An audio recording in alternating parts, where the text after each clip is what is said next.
Alexander and members of the board. I'm faced with a situation which is threatening to destroy my marriage, break up our home. And there are two small children involved in this marriage.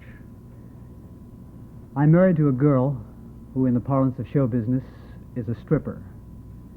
When we were married, she agreed to give up stripping, and she did. But recently, she recanted on this promise, and she went back to stripping. Now, before the marriage is broken up completely, I'd like to have the matter settled. Will you tell us just how long you've been married? Well, we've been married for almost 5 years now. And for most of this time, over 4 of these years, I have supported my wife and my family in an adequate manner.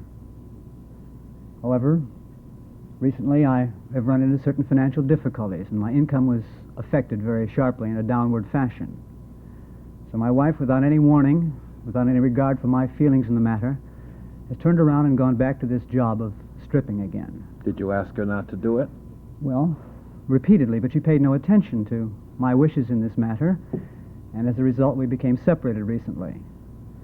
Now, can you understand how I feel, a man in my situation, having my wife denuding herself in public, which is in direct opposition to my moral principles? And is it possible, do you think, for me to have any self-respect as a husband, as a father, even as just a plain man, when my wife is doing this sort of work, the business of disrobing herself in public?